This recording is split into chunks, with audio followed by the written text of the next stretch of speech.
Hello, here we are back for our part 2 testing the premises of this lovely book, my little addiction, Esoteric Psychology, Volume 1 by Alice A. Bailey. She's looking kind of rough. Ooh. I'm going to need to get a second copy of every book that I love for my future dream Beauty and the Beast bookshelf. Anyways, back to look at esoteric psychology in our scientific caps. So let's get right into it. Sharing the screens. No reading today. Going to be looking at all these tabs. Do you see all those tabs? Like how maniacal I am? That's where we're going. That's what we got to get through. So you'll see the first screen here starting with the Maslow's hierarchy of needs.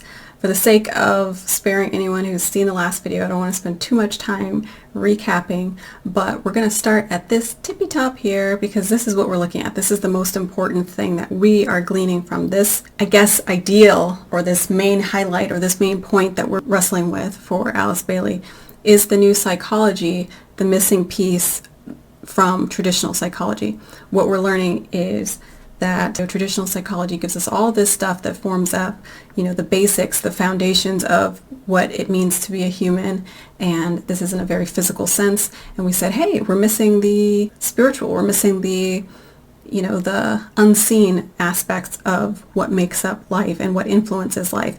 And so much of our lives are influenced by the unseen as we get to, once we're on the, if we make it, we're going to see that there's so much of it that we are influenced by the unseen, yet why is the peak of this pyramid not like a bigger focus in this thing called life, in our schooling, our education, and our upbringing? So that's what we're kind of going to be looking at, is the top of this pyramid. Also then looking at our other tabs, quick revisit as well from the last video, or the last couple videos I should say. I wanted to look again at this chart, or this little depiction, because this has become my favorite thing ever. So we're looking at how the one gets reflected into all the different variations, the colors of light, the light spectrum, again, that which we see. The illusion of separateness can be depicted by this, but how it also can be recombined back into that one original source, just like us. But the practice for us is basically coming from this divided nature that we get once we master this downward facing pyramid, which in my theory, Maslow's pyramid is the downward facing, the physical pyramid, and then we're mastering our upper triangle, our upward facing triangle. And I have some cool things here primed to show you, illustrating, what I was talking about here in this last couple of videos, in case you were like, what the heck are you talking about? Hopefully with each video that becomes clear, because I'm trying to unpack this monster in my mind that is just I shouldn't say that, people are already probably freaked out by me. I'm trying to unpack this angel of harmonious and wonderful revelation in my mind into something that's cohesive and coherent. And with every time I talk this out, I hope that becomes clearer. You unfortunately are on this journey with me, so I am thinking out loud and I am figuring this out as I go, but it feels like getting somewhere. So thank you again so much for watching, and I should take this time to say that I really appreciate your time, your attention, and your focus on something other than the day-to-day norm. So this is really cool to have you looking into this with me, because I can geek out on this all day, and the people around me really don't like to listen to me talk that long. So here we go. The next tab. So the next step from this, when you have these downward and upward facing triangles, I mentioned in one of those videos, when you overlay this one on top of this one, we get what we see a lot in our spiritual teachings as the six-pointed star, right?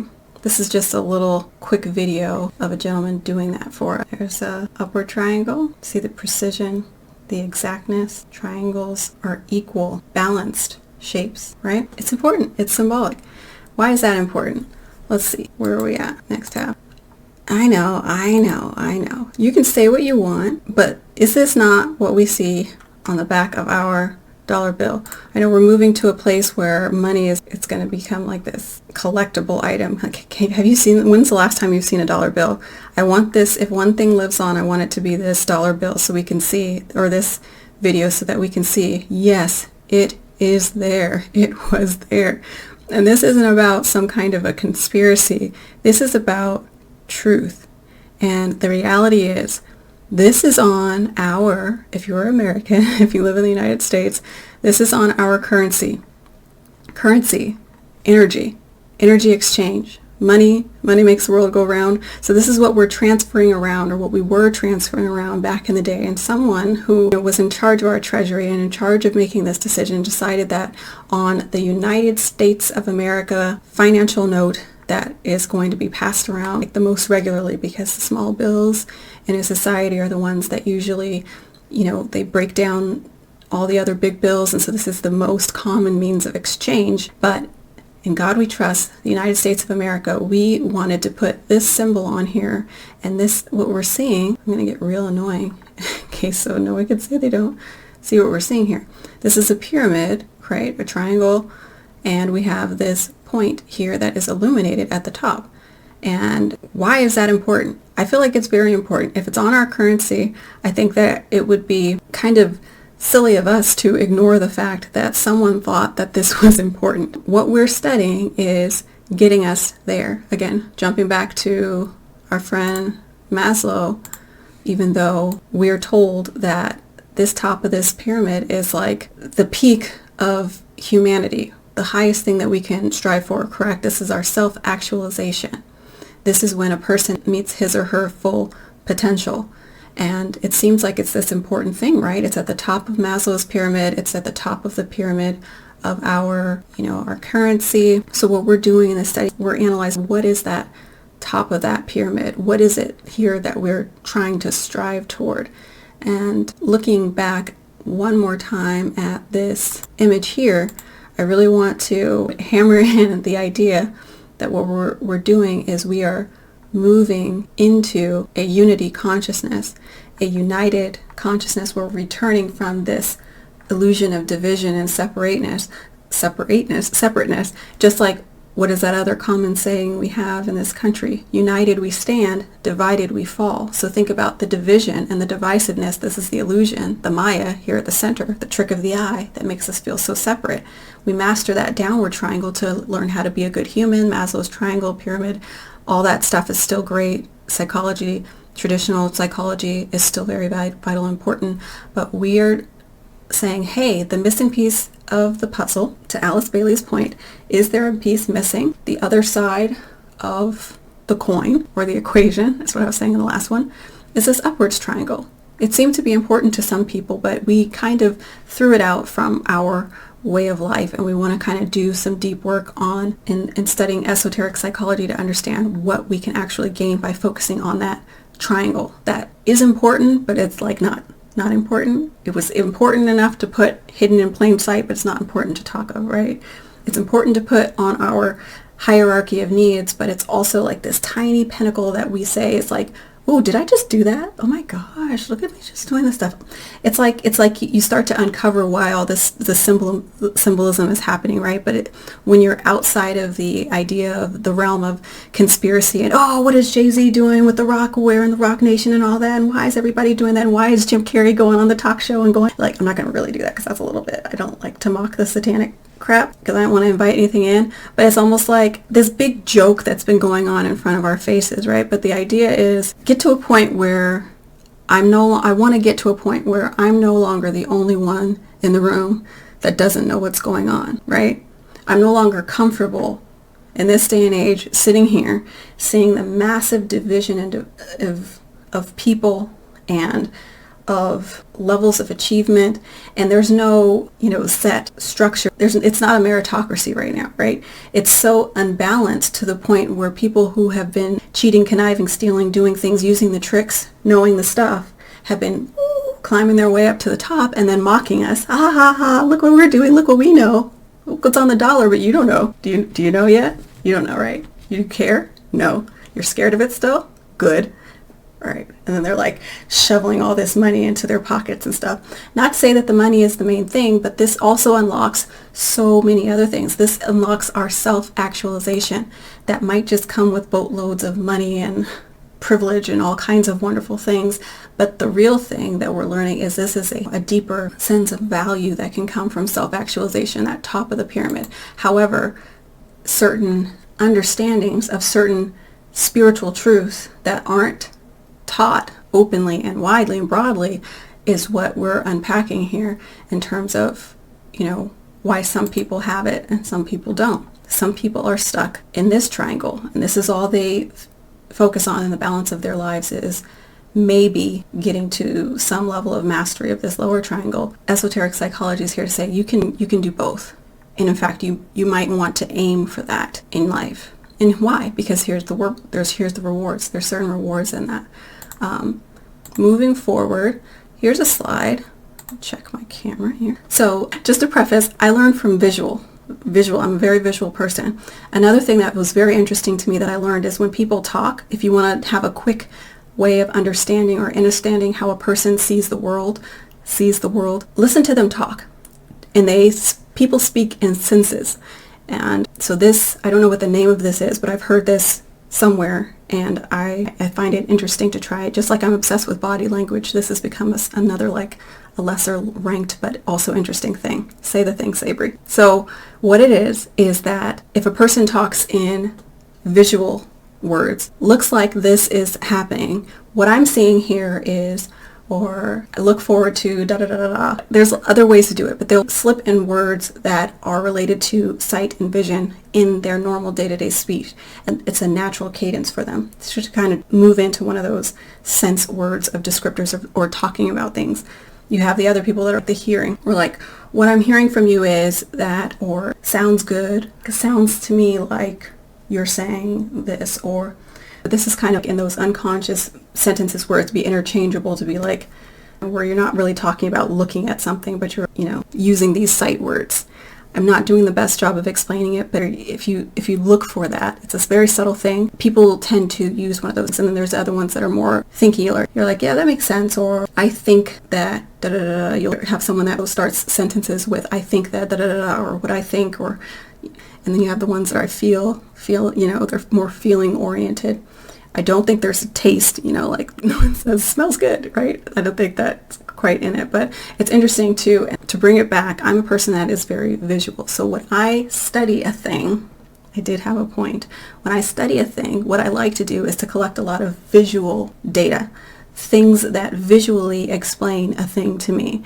And so I'm doing my searches, and I'm pulling up tabs, and that's how this tab list gets to be so massive, is because I'm unpacking a concept and I'm looking for visual cues that explain the thing to me so that I can reference them later, and I'm downloading information visually that way. You might be a different type of learner. That could be a clue based on what I was just talking about with those different things that we naturally gravitate towards. If you're a sounds good type of person, you might hear information better by sound. Everybody knows about that, the auditory learner and those kinds of things. But I'm just saying there's a connection with that, with the language that people kind of gravitate to, that I found super interesting. So me, I'm visual. And so I like to pull all these charts up. But the most important thing to me here was, and this is kind of like how you'll hear about intuitive tarot card readers. So you have, and again, I'm not going to do any divination here. I'm not going to do any razzle dazzle. We're not kind of like trying to predict a future or to go against faith systems. But if you feel uncomfortable, do what you have to do. This is something that with tarot card readings, you can see the difference between two types of approaches, or how there's many types of approaches to a thing. The same thing with this esoteric psychology. What we're doing when we're looking at birth charts at the end of this, I'm not going to be looking at it in terms of a very seasoned astrologer that's going to be showing you that they know all these things about aspects and angles and Chiron and Lilith and things like that. But that's not the focus of esoteric psychology.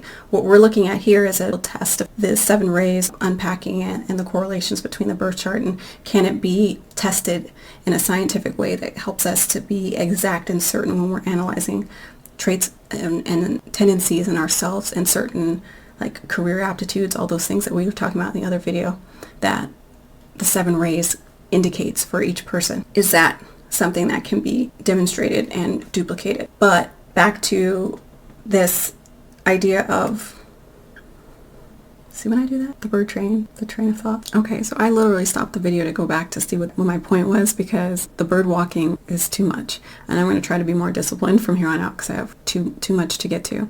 So there were two things that I bird walked off of, two tangents, maybe three actually. So I'm going to close each of them going back to the beginning. So the first one, with the people and the way that they speak and those little clues into their language, the way that they see the world, or the way that they learn, or the way that they connect. Is it visually? Is it through, listening through something? Is it for thinking? And I realized that it wasn't all senses, because there's the feeling and the thinking ones as well.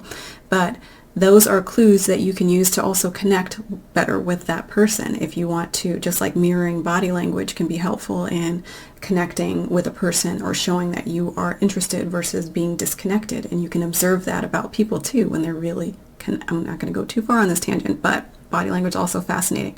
So if you respond to that person with visual, with sight words, with sight responses and whatnot, it can help to be more harmonious because you're speaking that language, right? Same thing with the hearing. Sounds good.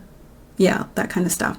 It can be mirrored in the same way, this body language, but really more so than connecting with that person, it's also a clue to yourself how you think and how you function and how you learn and how you see the world again also. So if you don't already just happen to know that, or to know that about another person, so if you have another visually focused person in how they describe things, then it might be good to give them examples or charts or something to be like, oh, here, look at this. And then they can be like, okay, got it. And if you have like a really thinky person, they might want to read like a body of text, explain it to me, write it out, and then I can sit there and cognize it and take it in with the details and analysis. Or the auditory, get on the phone if you want to have a phone call with that person and explain something to them. Different things like that for how a person receives information, and also another way to connect with them. So that was the first tangent that I deviated from. The second one was the idea of how I learned from this chart and how that mirrors into like tarot readers and how you can see different ways that a person can do or practice a thing. So I did this presentation back at my old job, one of them, which was a school district, which was demystifying tarot card reading for this room full of leaders. It was a leadership development course. Yeah. And here I am, like, here's why tarot isn't evil. And so the real meaning of, or the origin of tarot cards, I've said this in past videos, is they were originally used as flashcards for the occult. They demonstrated the journey, the hero's journey, and were guideposts and tell the story of all these different things that we encounter as humans and how we can learn from these cards through the journey with what you're going through in life. If you're picking up the King of Swords, it's about the thought realm, mastering and understanding thinking and words and things like that. And the Empress, how that embodies all the four queens. And so that's the progression of the feminine energy, is to master the feminine aspect of the Queen of Swords, the Queen of, I don't need to go into all that. So that's a good, return back to that tangent. I think that's one thing. So the other way that a person can read a card is that very by the book, textbook, basic understanding of what each tarot card means. And you're going to pull up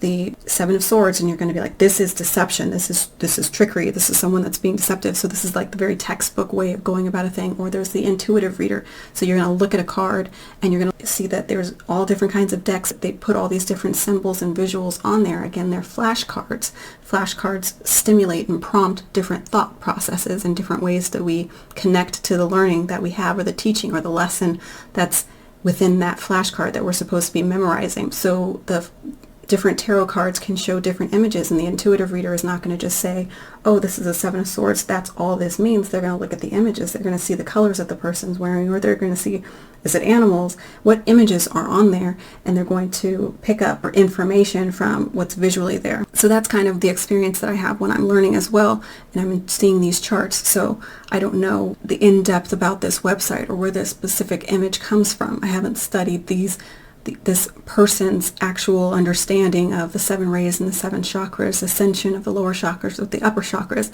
I haven't dove deep into that. But when I found this image, it resonated with me again because I was on this journey of trying to understand this chart and this symbol and trying to understand how this applies, this upper and this lower triangle concept that kept coming into my mind when I was thinking about Maslow and thinking about esoteric psychology and it being the missing piece. And this shows an upwards and a downwards triangle. And I said, yes, this is the next thing that I need to be looking at. So I was pulling information off of this image almost instantly. And so what it was showing or saying to me, this lower half of the body is also like how we look at the chakra system when you see these spiritual images and whatnot. This is the lower half of very physical energy centers of the body. Like I mentioned a little bit also, that Maslow's pyramid corresponds to these things. So the root chakra is looking at all those very physical things. The body, that's where your sexual organs are, sacral chakra, that energy, things like that. All of those things up to the solar plexus right here, where it's about your self-esteem and your sense of belonging. Those mirror Maslow, what he's talking about, all of these things here. And so that it corresponds to the lower chakras. And then when you move up into the higher chakras, you have your heart chakra, the throat, the ajna, the third eye chakra, and the crown chakra. These are your higher triangle components. So this is also coming together. And for anyone who's like a Virgo in the audience, that's like, you said there were 3 things and you only closed 2 of those bird walk tangents. I could sit here and try to remember what the 3rd thing was, but I think I've already forgotten. But I'll do it. Let's see. I think I'll get to it over the course of this breakdown, but the main 2 things I did go back to those. So if there was a 3rd bird walk, I think it was the least of the important. So I can just give you that sense of closure for now. All right. Another thing here that jumped out at me immediately. So it's telling us what's healthy and what is unhealthy based on whatever their concepts are, all that stuff. That's not what this is based on. I'm giving you what spoke to me from this chart. So you're seeing the numbers here in different orders. These numbers corresponding to the 7 rays. So this is also why it was really awesome for me. So they have the 7 ray numbers listed here and over the corresponding chakras that we know of our 7 chakra system. What we know about the 7 chakras and what they rule and what they govern, and what we know about the 7 rays and what they govern, this is putting them together. I looked at each of these and I tried to understand or interpret what they're saying. They also have these basic summaries over here. The upward heart chakra, awakened, selfless, soul integration. So this is what it's saying is a healthy person, that they have their heart activated and they have the soul integrated, which we are learning with the 7 rays, is that the 5th ray is the seat of the soul. It's at the highest level of human conscious or mental activity is going to be the lowest level of the mental plane, and we need to make that jump. I show that Constitution of Man chart that I love in a lot of the other videos too, that shows that it's that leap to right there. And when we rise in our mental awareness and our mental consciousness to things that are of this nature, the unseen, then we are moving into soul awareness or higher consciousness, the higher mental plane. So those are other key words and stuff. So this is saying that that's healthy. Selfless is heart awakening. Interesting. So harmlessness of mind, emotion, and action. And an unhealthy person is harmful of mind, emotions, and action. Downward solar plexus, self-centered personality. Selfish is heart asleep, and solar plexus is dominant. Interesting. But what I ultimately ended up with that stood out to me the most from this image, and why I wanted to include it here in this testing the premises of esoteric psychology, is what I noticed shifted between this image and this one. The main thing that changed between a healthy person and an unhealthy person is this ajna center or 3rd eye chakra location and this root chakra focus and placement. 7 is also moved around here, but this one, since we're working on building our upper triangle, this was particularly important to me. So our 3rd eye is basically, how we see the world. The scientific is the pineal gland, whether it's calcified or not. The level to which it's calcified is a person's, the degree to which they're open to their intuition and understanding or connecting with any of this stuff to begin with, the unseen realm. So that's the level of perceptiveness to these kinds of things based on the calcification of the 3rd eye. The 3rd eye is that way that you can see without seeing. So how you can maneuver through life intuitively. If I'm going into this situation, do I have that inner knowing that this is going to be bad for me? What we would call common sense. And then we say that it's not so common. This is because they're in touch with their intuition. They're in touch with their inner guidance system. They're in touch with their recognition of cause and effect. One of those primary laws, those hermetic principles too, that we get into, the causality and the knowing that there is a sort of divine order to things, that if I do X, I might get this outcome, right? And so that intuition that guides you without having to see with your physical eyes, in this healthy person, it has a 5, and in this unhealthy person, it has a 4. So we know this is again talking about the rays. So the 5th ray, when we go to our 7-ray chart quickly that we look at all the time, the 5th ray is of concrete knowledge. It's scientific reasoning and intelligence. And in my Constitution of Man, and the 5th ray is the seat of the soul, the mental plane. So that's where we can contact our soul. So that made sense. Versus the 4th ray, which is harmony and overcoming conflict. It's interesting that remember last video we were talking about some of the negative or traits that need to be developed in people that are on the 4th ray. It could be being very dramatic, being very conflict oriented, kind of meddlesome, deceptive, those kinds of things. And if that's the lens through which you see the world, or you're sitting on your intuition and how you move through the world is this lens of being very imbalanced and unhelpful, dramatic, conflict-oriented, instead of the positive aspects of what the 4th ray is, which is harmonizing and seeing both sides and all those things. So if that's sitting on your way that you see the world, I can see how that could be less healthy than if you have up here in your upper triangle, you have your 5th ray, your reasoning, your ability to think practically and to think scientifically and analytically. The way you see the world is very practical.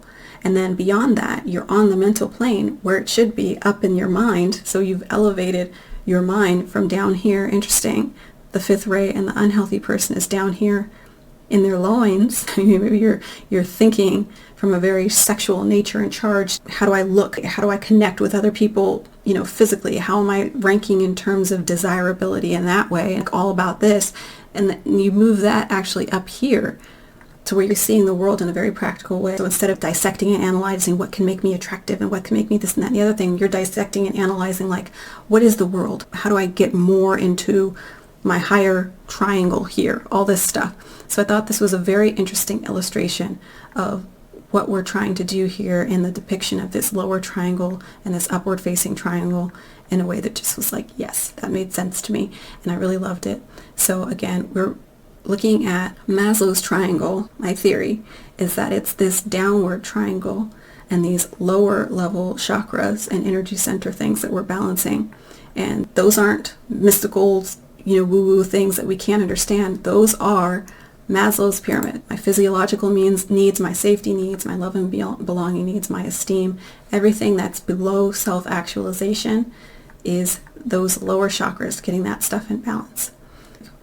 All of these things will bundle up into the first 3 chakras, which are on the lower half of the body. So you can think of those are our lower and basic human needs. Mastering those, the gateway to that is the 4th chakra, which is also the heart center. So you see in all these images, so the heart center, I had read it somewhere that when you master these lower chakras and you get through the heart is like the gateway, not a gateway drug, the gateway center of energy balancing that helps you move into the ability to even get to unlocking these other ones. So that was another interesting concept. So this is actually gate kept. The bridge between these two things, there's a ring pass knot, like we learned from Blavatsky. There's certain things that keep a person focused down here. And a lot of that is these earthly realm things that are in your face constantly all the time. So it makes sense that we could get stuck in this lower level way of being, just dwelling and reveling in our separateness and our divided nature. But we're trying to get a peek at, what people who are in the know, right? With the people who are moving through things more magically, more smoothly, more like they have that bit of that extra secret. We're learning about how we get that illuminated top pyramid, Maslow's pyramid, self-actualization. And this is something that we need to know. So we master these lower level things. We open our heart. So the heart centered chakra, again, these in Maslow's terms, for anyone that doesn't like spiritual speak, are things like intimacy, not just sexual intimacy, because that's like down in the root chakra and sacral, but intimacy, like really being connected to another person, looking at a person and trying to understand that, trying to connect with your friends, have deeper meanings and deeper relationships, building that family, building a real sense of friendship, having actual connectedness with your work and your vocation in life. Those kinds of things are heart-opening activities and heart chakra balancing activities. And so, again, in this chart, that's the gatekeeper to let us move up. Once we want to focus on those things, then these more primal, animal, instinctual type of things, then you can go into this higher self-actualization focus. And over here, then you have your throat chakra. In the Bible, it says, in the beginning, he spoke the word. It talks about the significance of word and speech. And now we talk about all the time that little play on words with spell and spelling and curse and cursive, and how there's those synonyms with these magical words that indicate when we use our words, we are actually invoking something or we're creating something. In the beginning, he spoke the word and things were created. The word creates, so we want to watch our words. So that's why the throat chakra and speech becomes up here in our higher level chakras, the higher level things that once we open our heart, now we can work on these things. I'm going to balance out my speech and what I create through my words. Same thing with the head center on my thoughts, and then the crown center, my ultimate connection with spirituality and the higher realm things, higher spiritual things. So that was all super fascinating. And I think we can move on from this slide. Do you think we're going to get here to the end? I don't know. Let's keep going. So this next one was another fun one for me because I was just like loving this depiction, these triangles over and top. And this one actually went into showing the 7 chakras and giving one of them a point on the different bodies, our physical body, our etheric body, astral, spiritual, emotional, mental. So again, saying these are all the different points that we need to master to be this united whole person. And again, right in the very center is always love. So our heart chakra, 4th ray, just right, the 4th ray is the combining, that's the synthesizing ray between the first 3, which are the rays of aspect, the trinity, that make up the trinity of all that is. The 4th ray is also the gatekeeper between those, and then the lower 3 rays, but they're all equal in terms of all being divine traits and the core of all that is, but there's a bridge between them. The 4th ray is the bridge connecting the rays. The 4th chakra is the bridge connecting the other 6 chakra energy centers. The 4th ray is the bridge. Okay, I think I said that one. Those are the 3 things. So that was another really interesting chart. So this one, that's all I have there. Moving into this one. And so we see here also we have the star, and then you have the pentagram outside of that. And then we enter into the whole thing with sacred geometry and those kinds of things.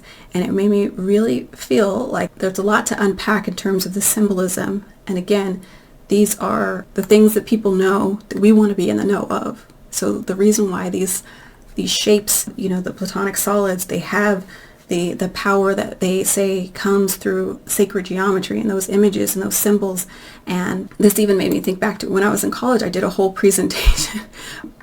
We had an English class, and we were to write papers, and I chose to write my paper on the symbols and the symbolism in logos. And it was like, had this creepy music in the background. It was like, open your mind, open your mind. And it showed all these logos that were morphing from like Chevron and all the gas companies, and how they use these pentagrams and these stars and these hexagons and all these things. And that, back in the day, I was just like, yeah, this is so evil. Look at these corporations using these evil symbolism, and they're using the blue and the red, and they're trying to program us, and they know all the, and I was like all crazy.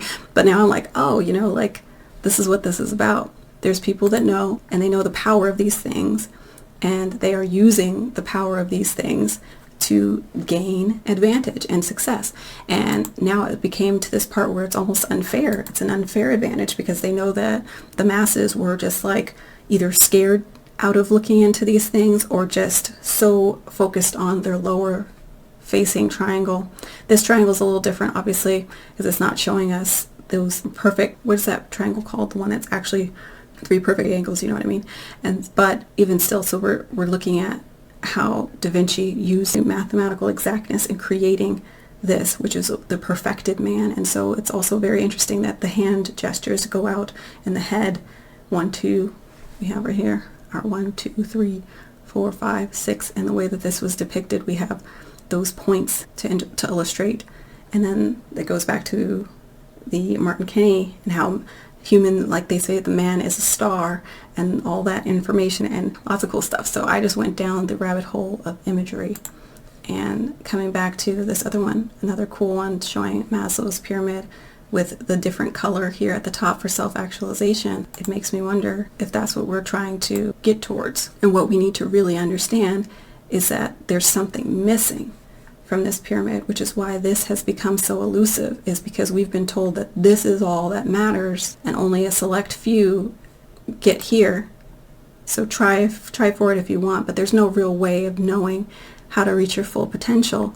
And again, what we're learning with esoteric psychology is actually there is, and that is learning about the self with a capital S, which is not the self that we are taught. It comes about kind of arbitrarily. When we go to school, we learn about our common core. I really tried to fight to not put this video in here, but I couldn't help myself. I really wanted to have this in here after I got to looking into the idea that what do we know? What is our common human curriculum that we go through in life to understand who we are and in life? We go through mandated school education, but there is no education on the things that are missing from psychology, missing from our pyramid, our Maslow's pyramid of life, how we go about what's important to know.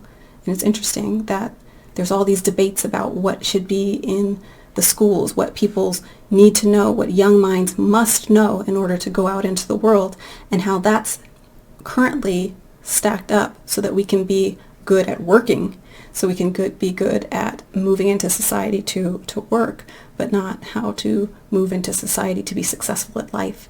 And that's where, again, the spirituality piece is missing. I know there's this huge thing of your separation of church and state, and it makes sense, right? We don't want you inflicting your opinions, your beliefs on me.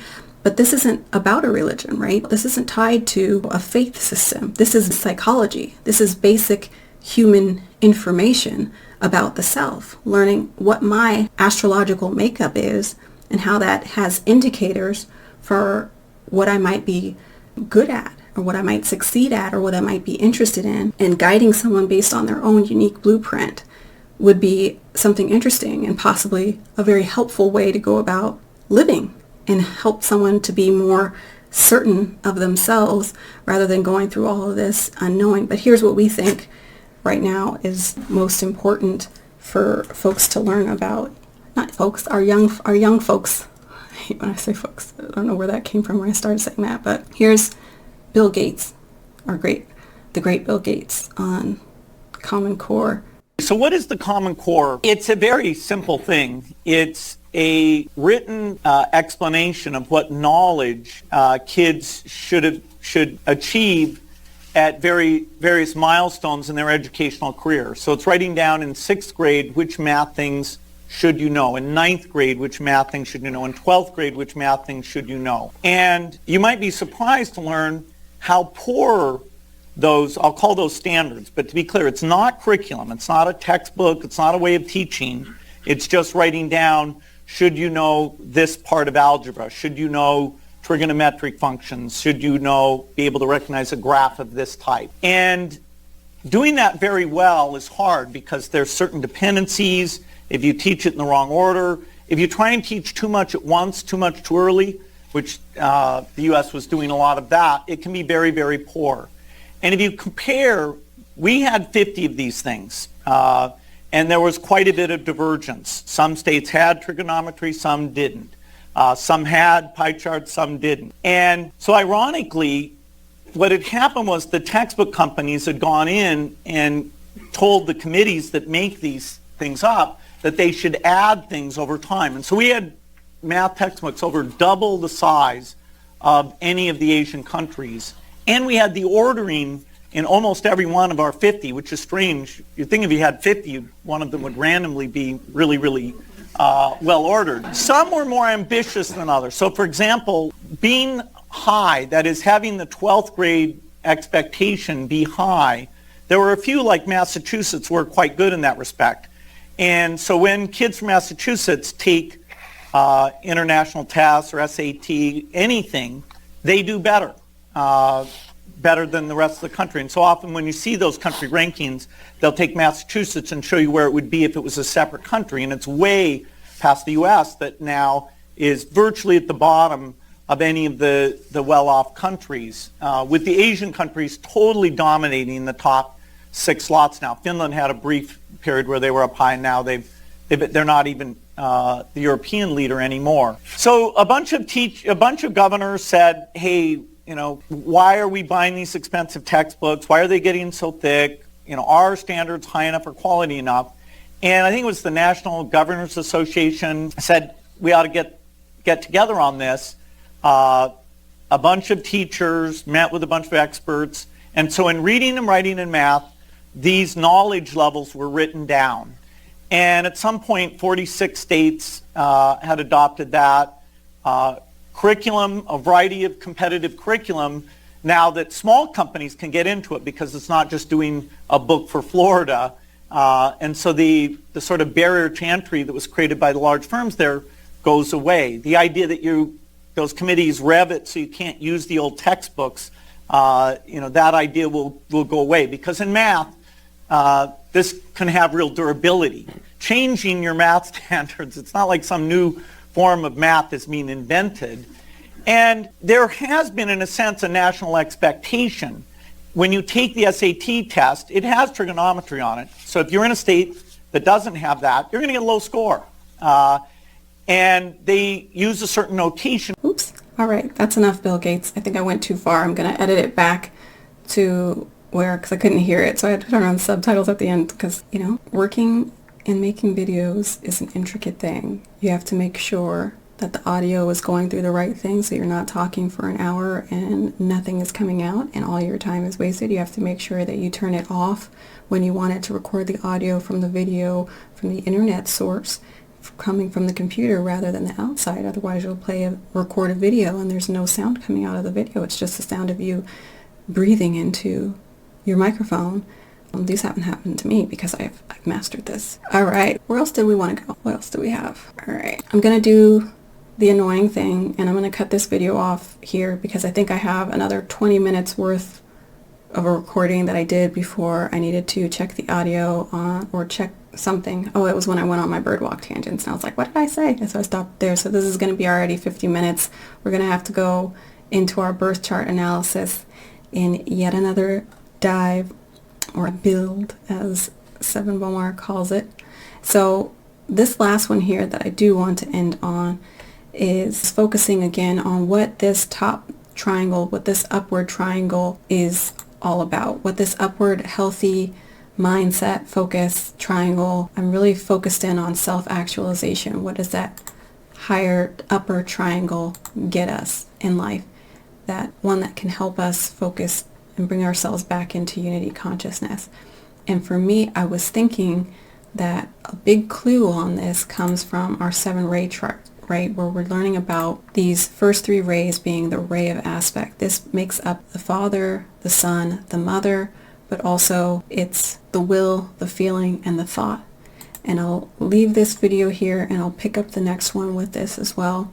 That first 3 rays, that top triangle, this is what everything else stems from in terms of every other human personality trait, every other difference, everything that can divide us. In the divided we fall. The united we stand part of the equation is this first 3 foundational building blocks that make up our triangle. So this is what helps us with our actualization when we have these first 3 divine elements in balance. So when we have our feelings in check, our thoughts in check, and the way we exert our will in check, and that which we will into being, like I was talking about the things that we speak and all that stuff. If this trinity, if our upwards triangle, this top 3 rays, this is theory, I'm thinking out loud, is in balance, then we can't be divided in the same way that other people are susceptible to division, right?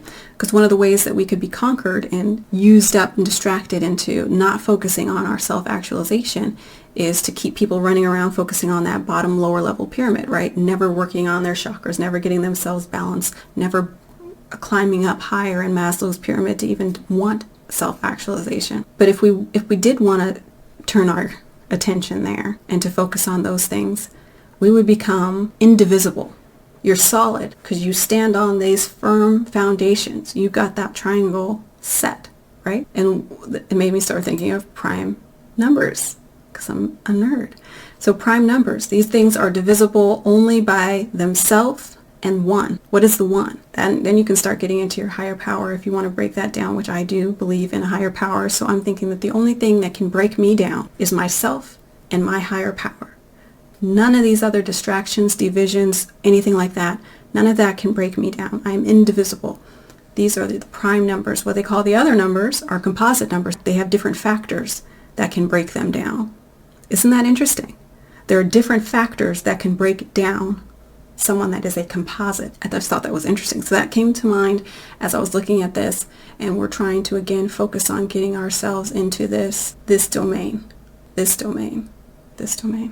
So, beautiful people, I will leave you here. I hope that this has been interesting. I hope that my quirkiness has been at least something that you could follow. And if not, run it back. This will be up and available. And I appreciate you again for watching, and if you made it to the end of this video especially. And I will see you next time to go deeper and go to the other half of this list of things that I've prepared to discuss with you as we test the premises of my favorite book right now, Esoteric Psychology, Volume 1 by Alice A. Bailey. I'll see you next time. Take care. Only one rabbit.